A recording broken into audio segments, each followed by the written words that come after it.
So I'm about to try starting turn 3. Now, this is entering new territory for me because so far, all the pain and misery that you've seen in this is turns in the game that I've already played through previously, and I'm started over, and I was facing those questions for the second time, or whatever.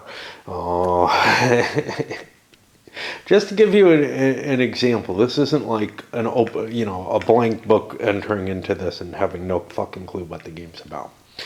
Um, to some extent, maybe I'm too old to be taking these things up. When I faced the old AWE games, when I first faced EU back in the mid '90s, there weren't many options out there, and it was just such a watershed item as a game, such a new development, something that I had not seen anything like. Yes, it mixed ideas from empires in arms, empires of the Middle Ages of all things, with the leadership values, and conquistador, and it ignored the empires of the Middle Ages pedigree that it had, but called out the others. And maybe that, those ideas were kicking around without really being quite as realized where they came from. I know that I catch myself coming up with things that have been come up with before that maybe I've been exposed to, so anyway, that was such a grand experiment. And then, with Le Grand Guerre, I had not seen a war game attempting to do the things that it did. Now, in both cases, certain compromises were made, the rules were crappy, etc. And it all was as bad as what I'm facing here. I probably had the same confusions. But what pushed me through them was that end product was significantly different and, just this much more impressive thing than honestly I've seen attempted since in either case. This is not. Again, I'm brought back to the Hispania example. It's what was added here doesn't feel like the same kind of, step into the unknown that those two games provided. And one, I may be slower and stupider and less, willing to undertake the kind of effort that's required to gain from a game. But two, the gain isn't there. I'm looking at what the end product is, and I'm like, shit, this ain't worth it. And I had that same feeling with Hispania, although Hispania is a lot easier to deal with than this. It's still badly flawed. An interesting example is La Révolution Française, which I love tremendously and has all sorts of problems in it, as many Azor-Wish games do, and Thibault carries that tradition on in this. But again, that was something different from anything else I've seen. It handled the political dynamic in a way that I hadn't seen handled in any way, combining the events, the military aspects of the game and everything. Not a complicated game, less complicated than this, but with many, many rules problems. But it was worth fighting through those and trying to find again and again the solution. And here, the motivation just isn't there. And again, I don't know how much of that is the motivation lacking due to age. I don't think that's a hell of a lot, because I'm not feeling that much less motivated than I was with Hispania. This is just an even higher burden for something that just doesn't feel like it's paying off very much. Anyway, enough of all that. Let's start setting up this turn. At the first step here, the Raiders don't list the Picts anymore, and the Picts say only turns 1 and 2. I think they just disappear at this point.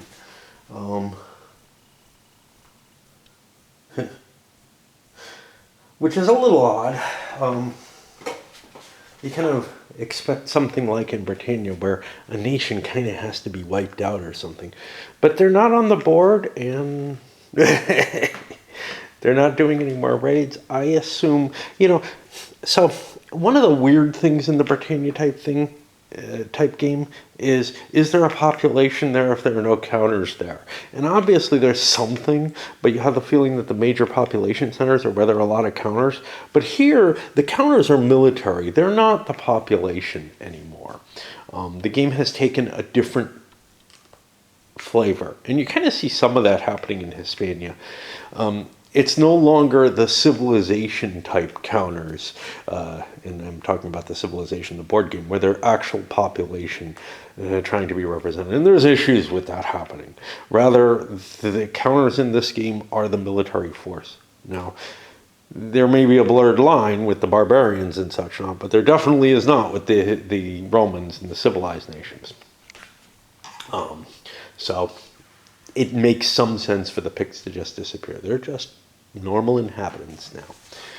Work my way through the barbarians as a mechanical exercise, randomly selecting the units by throwing them in a bag, and the other thing is to use all kind of dice for it, and then sorting them out and figuring out which stacks to put them in, if I'm going to put them in stacks. I don't know, maybe it's just not important, is a real royal pain, and it doesn't gain a lot.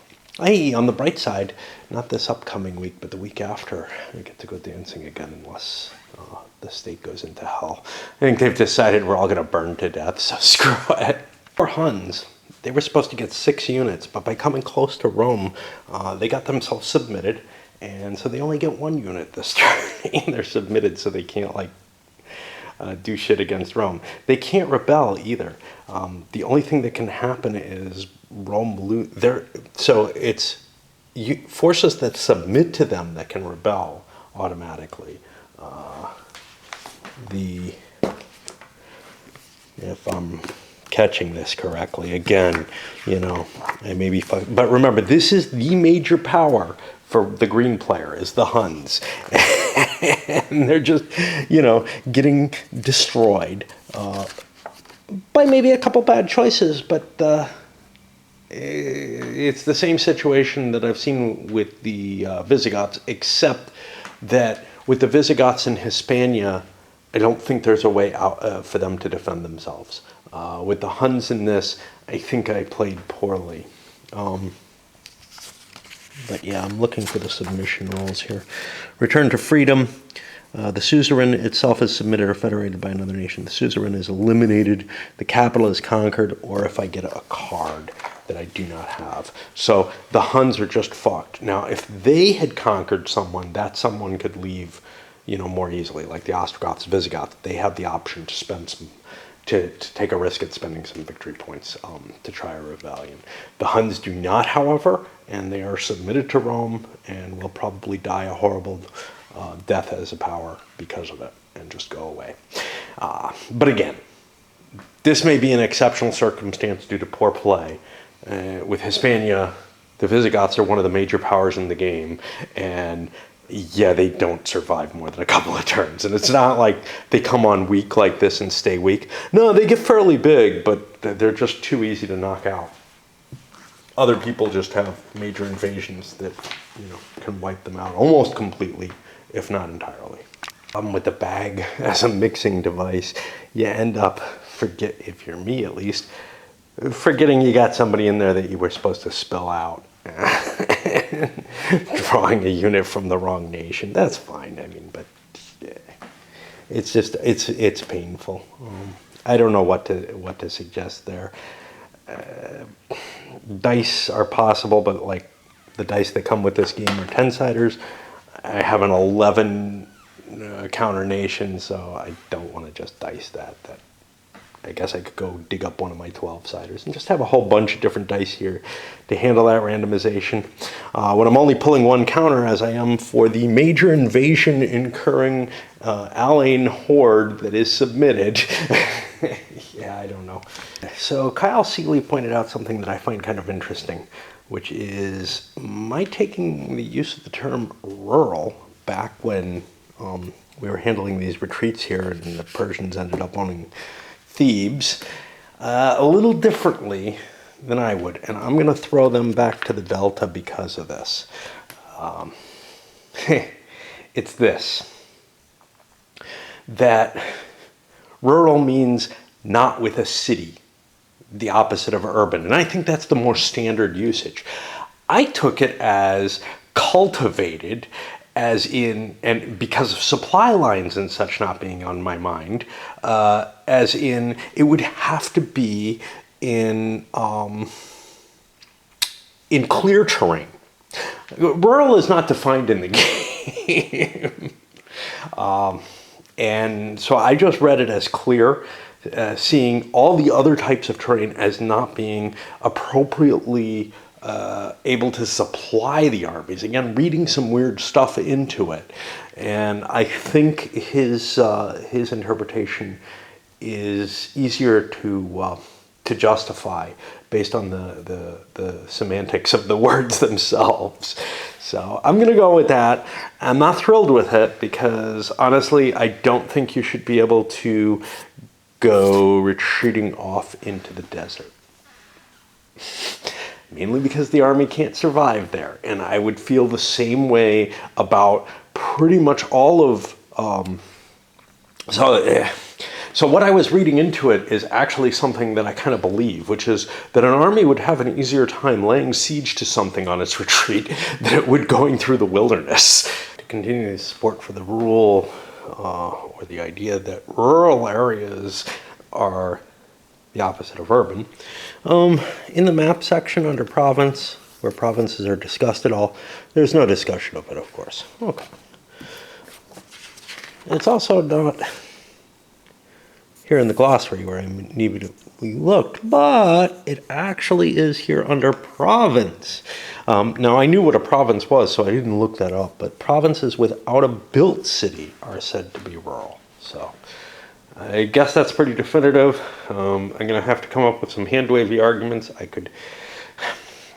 think the main reason is that gameplay doesn't work well if you allow people to lay siege to something on a retreat. But in terms of like when you're trying to look at, this is 25-year turns, right? A military operation, sure, but it's going to be a slice of that, but it's a fairly large slice where the important thing in terms of keeping these armies alive has more to do with the cultivation status of the territories, and that clear made more sense than whether or not there's a city there as to whether or not you could actually be there. Now, there is the reasonable argument that, yeah, but it does not make sense that an army that's retreating could regather and besiege without the other person having, some say in whether or not they can take it. So we'll sit with this. This would have been legitimate, and that way Thebes doesn't fall, and Egypt still remains Roman. I don't know where the hell I am. I'm in the sequence of play. I'm finding it harder and harder to come back each time, except to bitch, right? Did the reinforcements. We have not yet done the event step. And the Kushani managed a raid that drew an event, which was a famine. And the Berbers are now gone. We have Angles and Saxons here. The Picts are gone, but I don't know if that marker makes a damn bit of difference to the game at this point. I think it only affects the Picts. There should be a pillage marker there. This was something else that was pointed out to me. The Kushani have generated one. This one actually has an effect. The Pict one really didn't. But yeah. So that's where we are with that. The problem has to do with when the pillage markers go away. They go away not the turn that I guess they're created, which causes a serious problem, and I can't quite buy it, because here's the thing. Now the Kushani will not be able to raid here. You can never get the bonus for a plus raid, because that'll generate a pillage marker, and that doesn't go away on the next economic phase. It goes away on next turn's economic phase is what I'm told. I didn't look this all up. I can't buy it. I think it's just going to disappear. But it does have a slight economic effect there, at least on the Persians. So that's good enough for me. I will leave it there for this phase, but it's going to go away during the admin phase, because if it doesn't, you can never get your bonus of +3 unless something weird happens. And that means you'll never be able to settle. And honestly, that actually causes some issues. Like, because I think the barbarians may be too valuable. But who knows? You know, who knows what the values are supposed to be, because the victory points just... There's no rhyme or reason to them as far as I can see. I really highly doubt that they're well balanced. And that comes from my experience both with Thibault's Europa Universalis and with the other designers, Hispania, that unlike the other Britannia-based games, I have no expectations that this is a balanced game, even if you could figure out what the rules mean.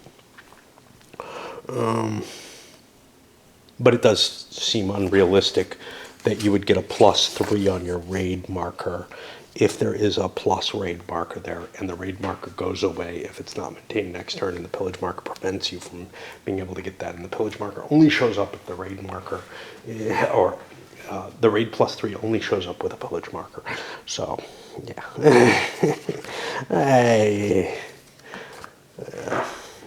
And I mean, it may be a matter of, you know, who gets their rules and consistency to the designer or whoever's covering and flacking for him first in terms of what becomes the definitive rule. Whatever. Okay. Caravans. I have not rolled Caravan. Our bonus Caravan will be in Siraches, which is up here again, and that's going to have basically no effect on anything. And I have no idea how I'm going to do the income phase.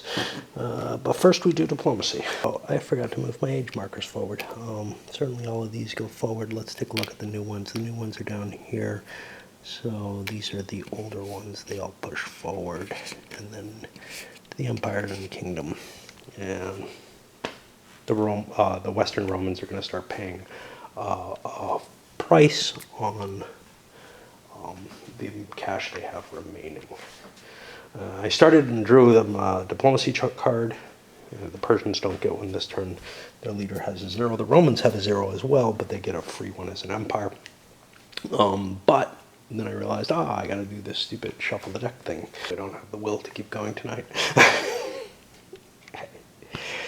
I'm fast losing interest in doing this.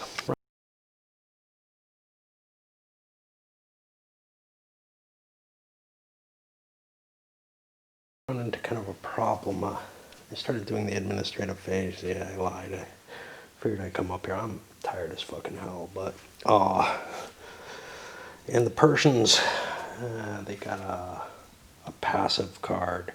They basically had 2 passive and a military or something like that. And it wasn't a good pairing for them. And they ended up gaining an age. That was their big penalty. However, I'm trying to find hey, when do they pay for being above age 4? Because somewhere or another, I remember this from somewhere or another, and then young mature is 5 to 8. And I don't see it here as I'm quickly trying to look to see where that impact is. And by the way, the heresies are all gone now. And then after doing the entire Persian turn without really thinking about that too much, because I figured it came before, then I went with the Romans, and they got a military and a reform. They paid for the reform and got a very good card actually off of it, but it cost them a buttload of money. And now I'm wondering, gee, where's their money going to? And I don't know where the fuck to find this. Somewhere or another it exists. I thought I saw it in the sequence of play, but I'm not fucking seeing it there. Where they end up paying that age cost. This is supposedly the expanded sequence of play, and I've looked in other places and I just don't fucking see it.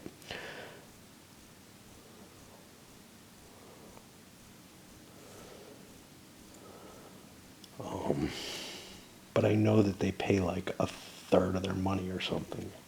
I just can't find the fucking roll. Found it. It's only for the Roman Byzantines. They're the only ones penalized by this. I thought it was everyone. So, yeah, the Romans are going to take a 2/3 hit of their current money now. I gave them 5, but this came before. When did it happen? At the beginning of the administrative phase. So yeah, maybe I couldn't pay for that card. So I got +5. Let's put this back. And then this was 20, 30. So this is at 34. And I only get to keep 22 of it. Or something like that. Say 23. Which means I did not have enough money for this cool card. And I had to buy instead the military card I can't voluntarily go into. And this might be much worse. And it is. So I get $5 back. And my age increases. Okay. All non-elite units are going to cost more. Well, all units are going to cost more. So I got to take that into account. I don't know that I've been counting the -$5 every turn. Probably did the first turn, maybe didn't the second. It's not actually included in here, even though they have the decline penalty right from the beginning of the game. Partially canceled all that out. I have also forgotten their submitted nations, which was only a couple bucks, but now it's actually a significant amount. Well, it's $4, which pretty much cancels out that 5. I don't want to dip too low. I'm having trouble doing things. I built two city walls up over here just to try to cope with the barbarians a little better. I could have afforded a third one, and that would drop me below the maximum, but less below the maximum than I thought. But I mean, I don't. We're still talking about, being down around 30 instead of 40. So I don't want to do that because I just got hosed, and my age is causing me issues. The Byzantines got 2 military cards. They had enough money. This could be dangerous, though, that I spent the $30 on a reform card. It worked out well for me, I guess. I'm not going to get my leaders, which sucks. I do get him, and I'll figure out where he's going to be. I wouldn't get a Caesar, but I lose a point of age, which is awesome. On the other hand, I get a heresy. Otherwise, randomly select an area other than the capital of the national region, and it gets a heresy, which is going to cause problems. Had I chosen a military, I would have gotten my leaders, but I would have gained age, so maybe not so good. Plus, there's this additional cost for the empires that would have been in play. So I think it's okay. I mean, a heresy is not that bad. The $30 was a risk, though. What if I had gotten a minus here? Then I'm bankrupt, and that's what I really want to avoid. So that was kind of a mistake, I think. I'm not old enough, or I wasn't old enough, though, to pay the penalty to begin with. So I don't know. I mean, I looked at the card by the time I thought about the worry. In fact, I looked at the card before I knew I could afford the card. I'm not sure who just went where. But I rolled the Oriens region first. That's Monophysite, and the card says select an area other than the capital of the national religion if possible. Okay, well, that doesn't work. Oriens is Monophysite, as is Egypt. So I rolled again, and I got Mesopotamia. Now, Mesopotamia should probably be Mazda, but Babylonia is a Christian area within it. I think we actually have this there now. I can't read what this says on it. Pelagian, maybe, I don't know. My eyes aren't good enough. So I think Mesopotamia is currently a Christian heresy in Babylon, because over here, the way they say it is there are 5 religions. Okay. Both of the Roman empires are Christian Catholic, along with a number of other places. The Orients and Egyptists are Monophysite. The Persians and Iberians are Mazdist. But, like, here's what I'm not sure of. I'm not sure if the Mesopotamians keep their religion. The Persians are Mazdist. I assume their starting areas are. But what's up with this conquered area? Did it change? It feels like it should have, so I feel like I should just keep rolling until I get something else. So that's what I'm going to do. But nothing seems to indicate that, like, territories keep their religion except for the ones that are specified, which doesn't match with what I'd want. Now I'm looking for the revolt table, and we'll try again in the Eastern Empire. The Romans get to pick the province. They got the roll there. So now it's Cappadocia. So let's move this to Cappadocia, which is far more reasonable. Now that has a cost, plus I think there's always just a maintenance cost of 1 for them. I'm assuming something worse can happen from a heresy. So far, not much seems to. And what the hell is this doing here? Oh, that was for Orions, if they're Monophysites, whatever. I ended up building a couple of units up and building a city or building the walls in Anatolia. And this really is the end for tonight. I'm too brain dead to go on, but that means we're going to be going into the military phase, and we start with all the barbarians. Now the barbarians are going to be complicated, as everything in this game has to be. We have this great invasion. It's not all the Germans. It's the Alans, Burgundians, Vandals, and Suebi, who have sort of a weird interleaved action going on here.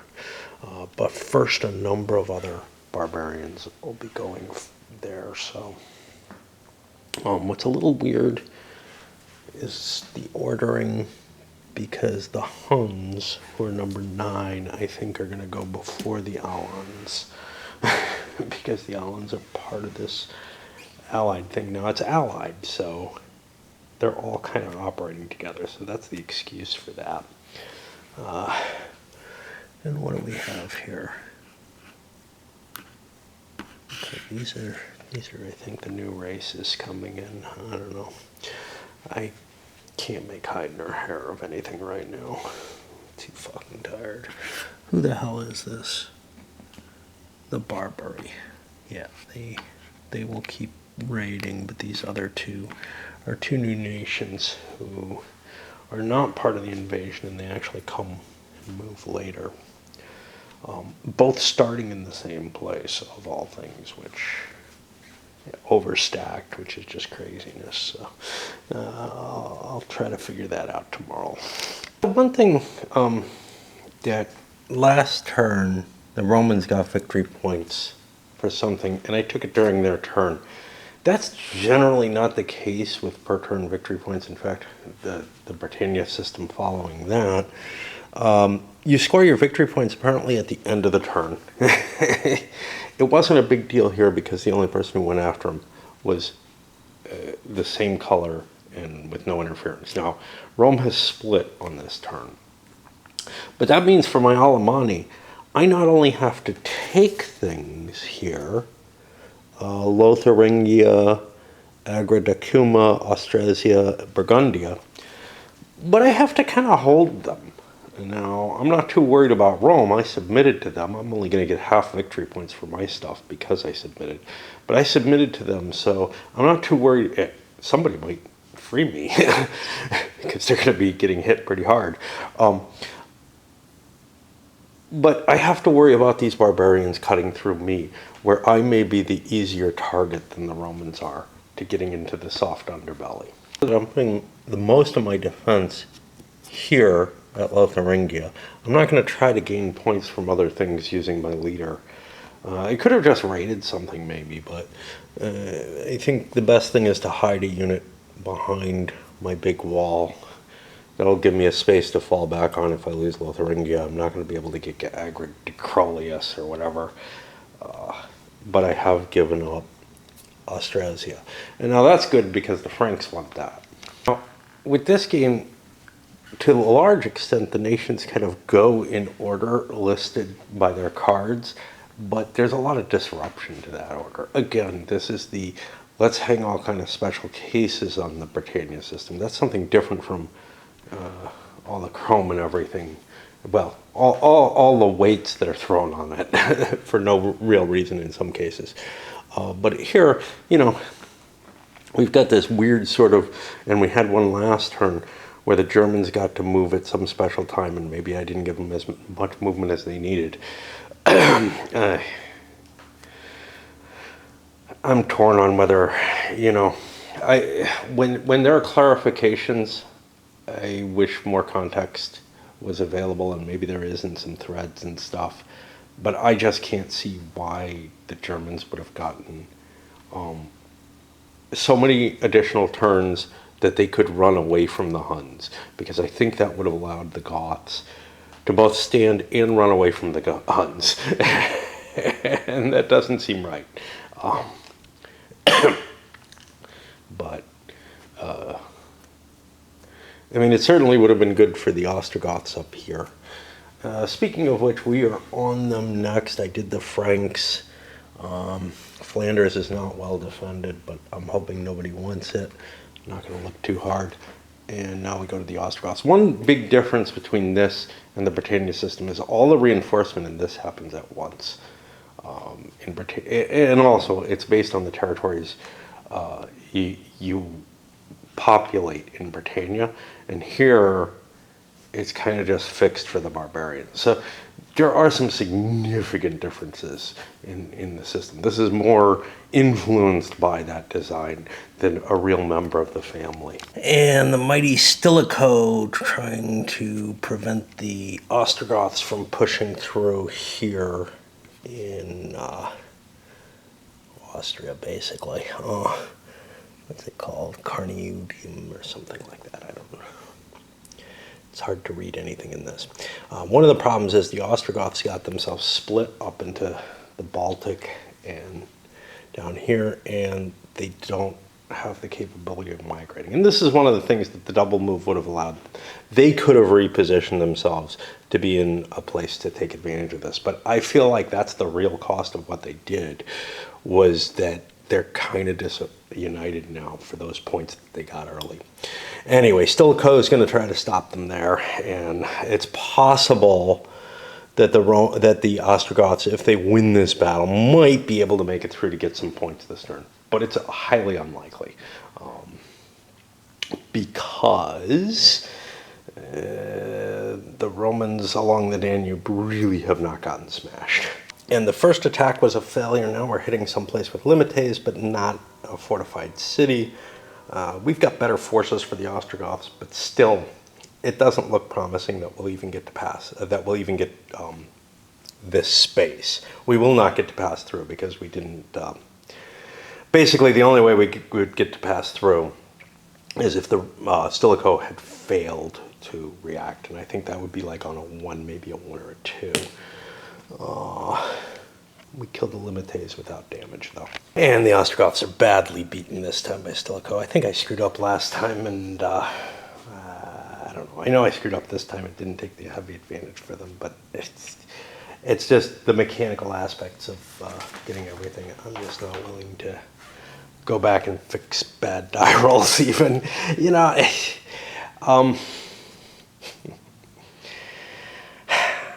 I'm sure there are points in my life where I would have been more willing to play this and try to get more out of it.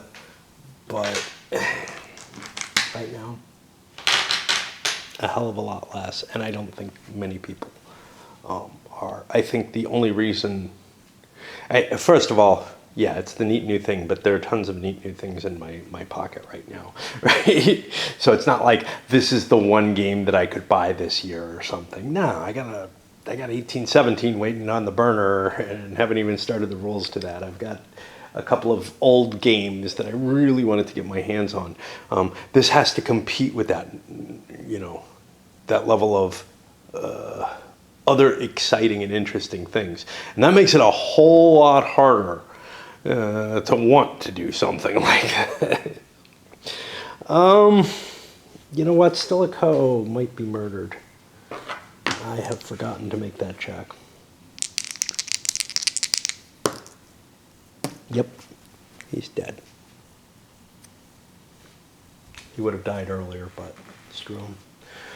This is a problem, because he is very useful. But historically, he was murdered by the emperor. So this is kind of the Stilicho rule. And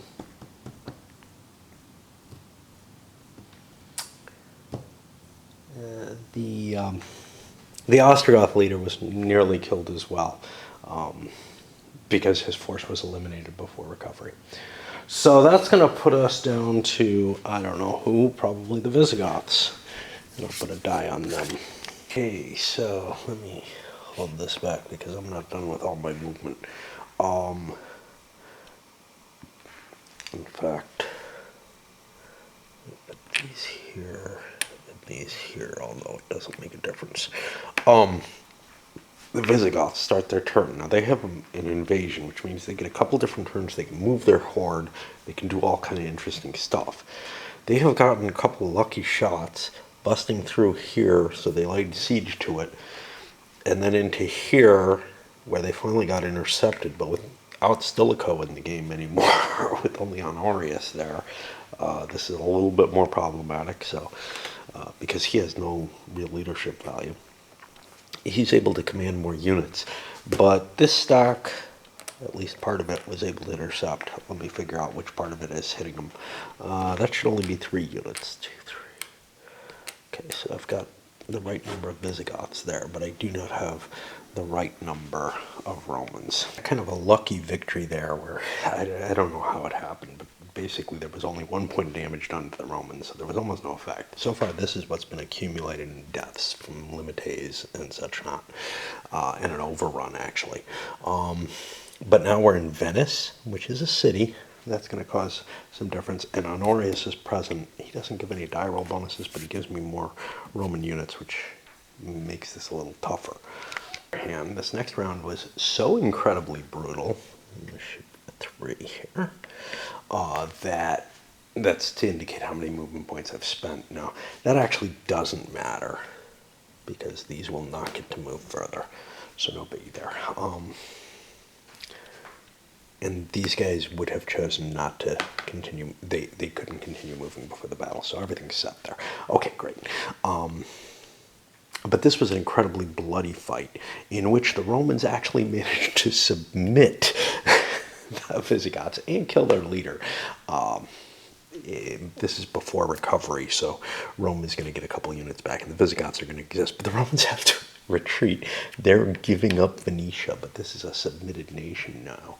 So that kind of changes things. Now, what is special about this? Well, we have not undertaken the second turn of the invasion, and Visigoths actually could break their alliance, well, their submission with the betrayal marker, which they probably want to do because the extra victory points involved, and they may be able to advance. We'll see what the position looks like, but right now what the Romans are thinking is, hey, I'll withdraw back here.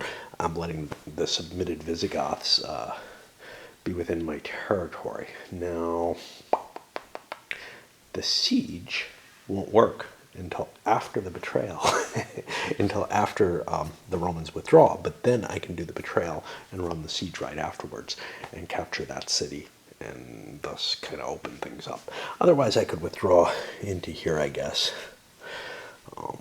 because I had the city covered. I think this has just created an anomalous situation where the Visigoths have gained this city.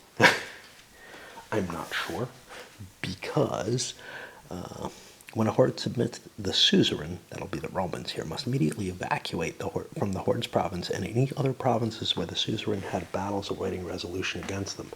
And I think this actually gives them this, too. So I think they've just gained 2 cities without any cost. Now, I don't think they can loot them or anything because they haven't sieged them, but I think Rome has just, like, kind of granted those to the Visigoths, which is kind of a neat thing. Seems a little weird, but I don't know. So much in this game seems weird. Of all that is kind of a bypass through that area. I'm not interested in these provinces, but I am interested in what's in Italy. So we pushed forward and launching attacks. However, both of those were intercepted. One of them's on the capital, which could be a pretty big deal.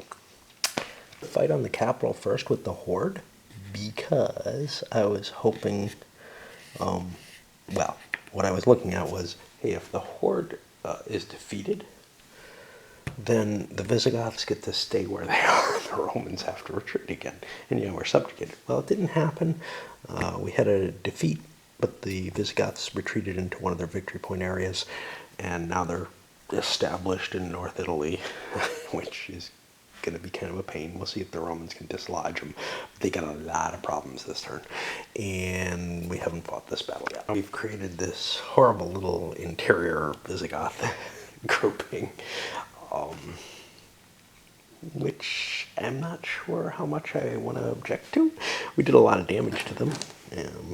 We actually had an interesting situation where, because of recovery things, we had the choice between losing an extra unit, and this turn I don't think we can do that, or giving the Visigoths a victory point that they otherwise wouldn't have. We gave the victory point away. I don't know how much a victory point is worth. It feels like they're worth a whole lot less than they are in most of the Britannia style games, so that is good enough, and that gets me out of these, and I think we may be at the other Germanics, the special, well, not the Germanic, the Great Invasion. Not quite. We got Huns who do not have an invasion. We'll see what they want. I have to look up the Huns because they don't have any turn 3 victory points. Yeah, remember, they're one of the major nations here. They just get their, hey, let's kill stuff victory points, which aren't very impressive. Unless they get the 2 Goths submitted, in which case they can get lots of points, but that doesn't look possible. But I know that they have, hey, they have to, try to be in certain places to avoid just disintegrating, right? Okay, well, as I was doing that, I said, hey, let me look at the Goths. Just make sure there's nothing sneaky in there. And I see that turn 3 Great Invasion is listed on their sheet. They're not part of it. The Burgundians are, so. But it looks like there's additional rules under the Goths for that. So I'm going to have to worry about that very shortly. I am really worried about it. It looks confusing, as does everything in this game.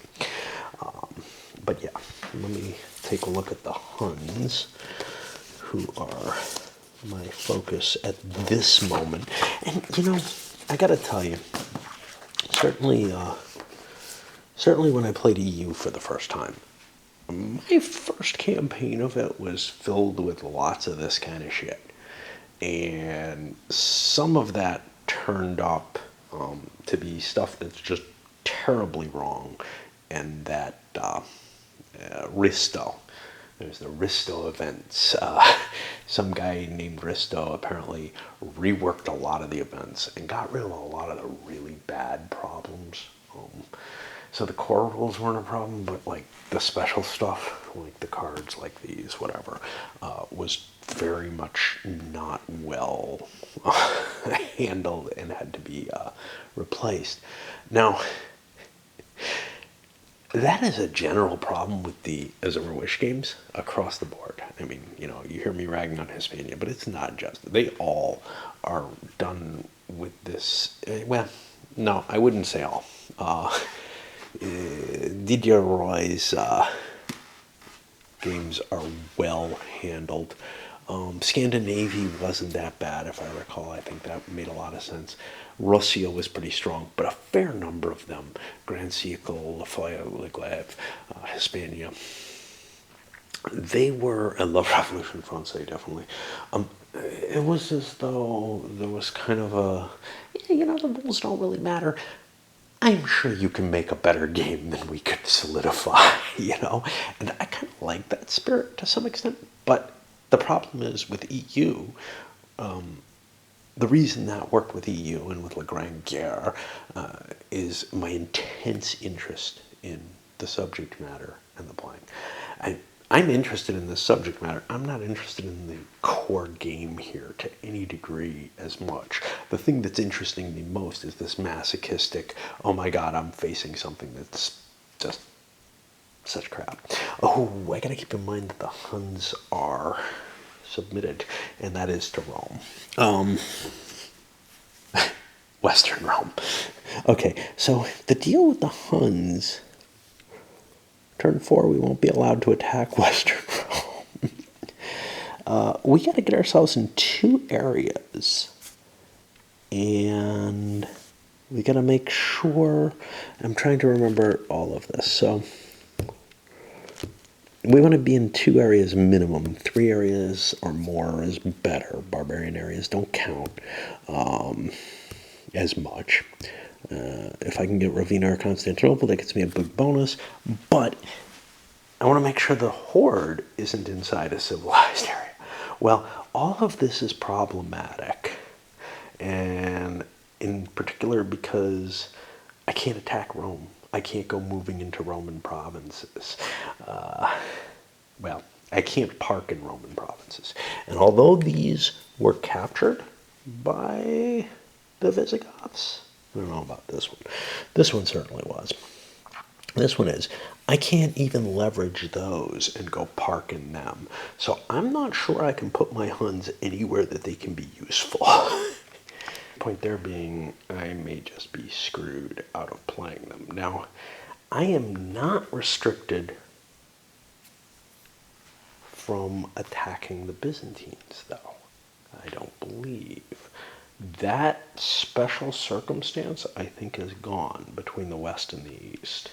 I think that disappeared this turn. Let's see. Roman Empire splits.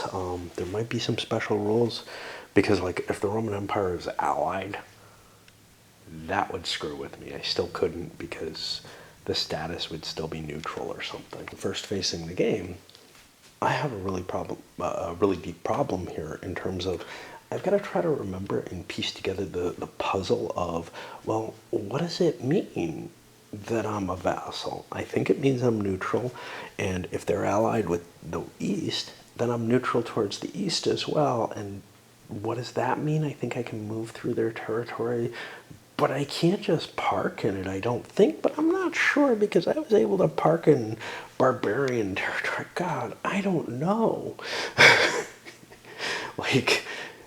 Somebody owned Germania at one point, so I've got to go look at that and try to figure that out. Did I fuck everything up? Should the barbarians all be in one area each and spread all over the place because they can't actually conglomerate because they're neutral?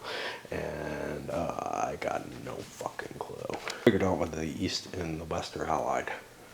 But I was right that neutrality means they are neutral to the West, and it is transitive to your allies. That's the first 2 things. So I get to this, which is friendliness, neutrality, and hostility. And I look through this, and you're allowed to move through each other. This is how I saw it.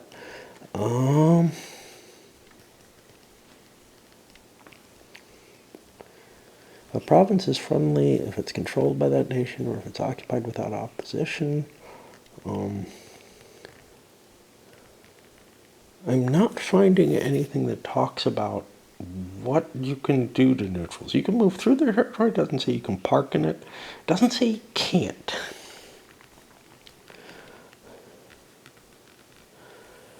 And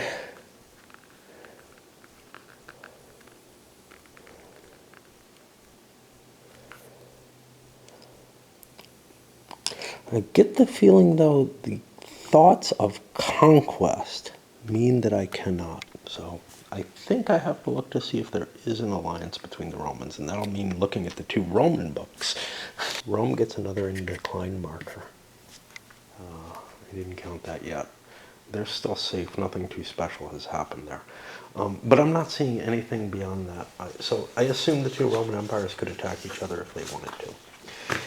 And that means the Huns can attack the Eastern Roman Empire, which is the strong stuff. But, you know, if I can get myself placed in here and in control of that, that will save me and maybe allow my Huns to become an empire. I'm confused about is it looks like I was supposed to get 6 Hun units, and I sure the hell do not have 6 new units on the board. I did put Udon on the board. I don't know why my Huns did not end up on the board. Probably because they're nomadic barbarians and they get to choose their units themselves, and I kind of picked Udon out and then didn't remember to do that. I think everybody else's reinforcements are on the board, I hope. The Limites attack, I gotta keep these guys on this side of the Nubius. Yeah, let's let other people go through without submitting us, although there's not really any harm to it. Screw it. So, who submitted the Alans? I guess that's the Romans. So, somebody got submitted up here. That's to the Ostrogoths. Again, it would be really helpful if there were little flags or markers of the right color, or of the nation. But again, that would require a ton of extra counters that just don't exist. So I may start using other markers. So this is where the Huns are attacking. There was an interception here, so they're facing some units, but it's not great stuff. And we also busted our way through a Limite, and are going to try to siege a couple of cities. This did not go to capture Constantinople, although it is a big goal. It's a hard city to take. There were troops there. Instead, there was a failed interception attempt, and we've gone and we've burned most of the Greece province. That gets us one of our 2 provinces, our second province. I think Illyricum is Roman, so we gotta find that border there, is Western Roman. So we're gonna need to, like the 2 provinces, it looks like we're gonna aim for are Greece and Moesia. We might be able to gain control of Danubis. We should gain control of Danubis. That's kind of necessary. In which case, we might want to gain control of Sarmatia as well. But we got problems. Moesia is going to be really hard to take because we have to make sure that the Romans don't have control of it. And this is currently part of Moesia, which helps a little bit. I can't tell. I think Macedonia is part of Greece and Thrace is part of Greece. So actually, yeah.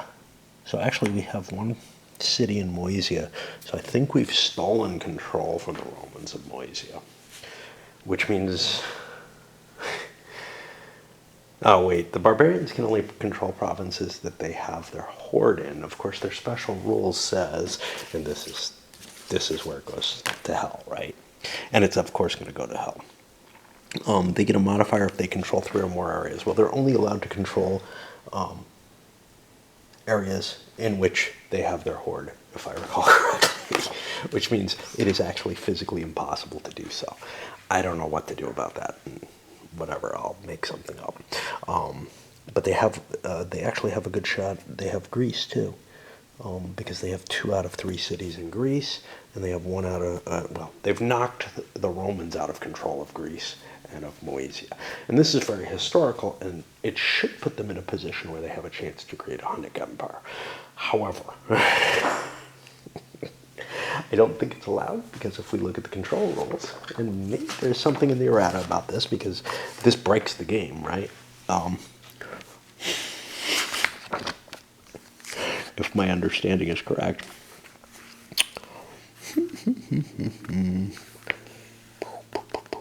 A nation controls a province where it has enough units.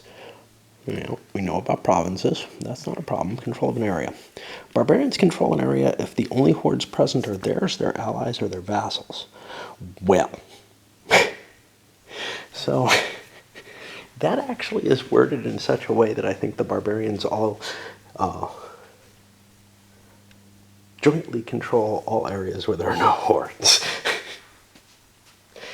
Yeah, I can't accept this. I mean, any way you read this, it's garbage.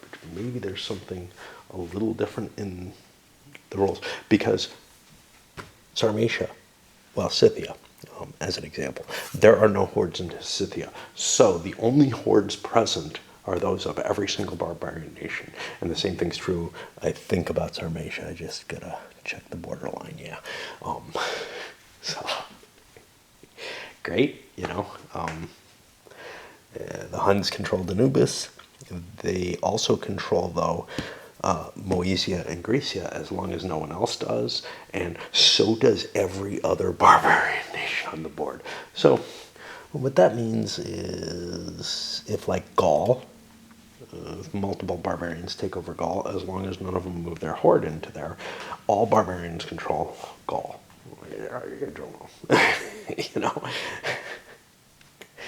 I don't buy this as what is intended.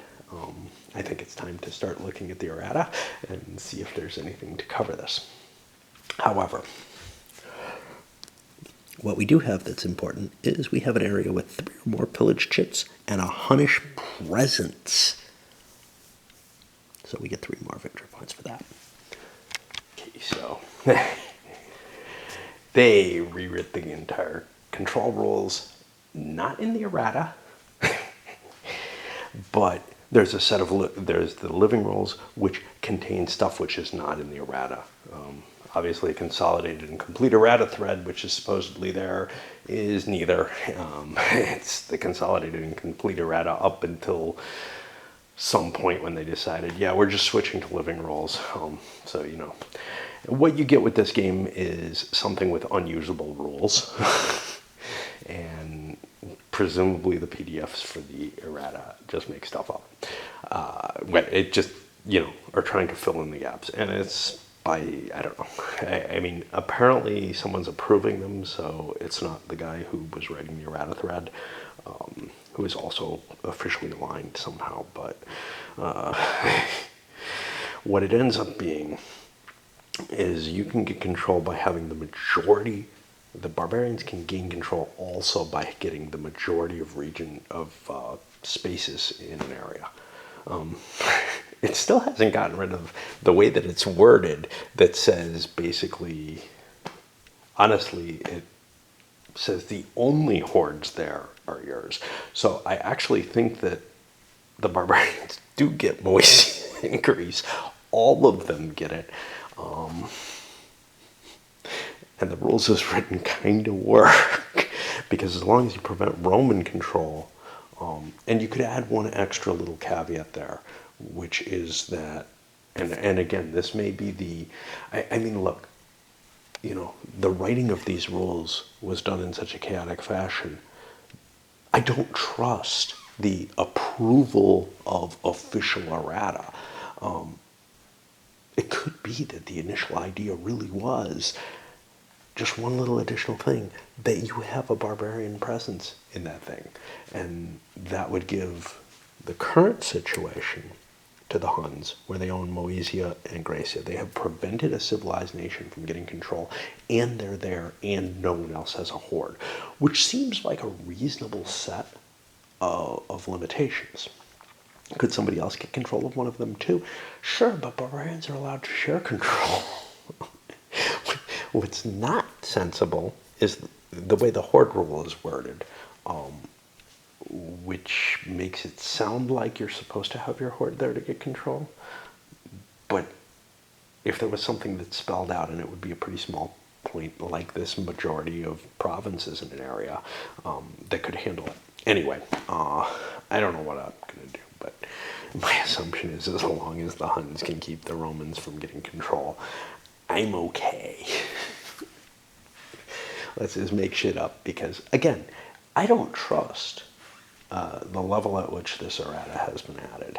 You know, you would assume this game was in development for years, right? You know, you don't do a big Kickstarter and everything and print out the rolls and spend all this money and get people to fund your money if you intended something completely different that involved like majority of a region. And that can shift the game significantly. So, like, you know, he may have had some intention here, and it just went away from his mind. So I'm going to make up my rules as I go, which is pretty much what I've decided to do anyway. But I do like to go down and look and see what's going on. Okay. On the other hand, the Huns are submitted, so they shouldn't be getting all the victory points they're getting. They should get half of them. They're one of those. There's so many little special cases and things like that that are just embedded everywhere. Yeah, you know, after a few playings, you probably remember them. But on this first playing, it's probably maybe a 30% chance that I remember any given rule that's present. I could never see playing this opposed. I mean, the rules are just in such a bad shape. And again, I do not trust that the living rules are the original intention of the game. You would write the rules to state that. I mean, it's very clear. Unless it was dropped, unless a paragraph was dropped, and if that had been the case, it would have been caught, right? Like, it would have shown up in the errata.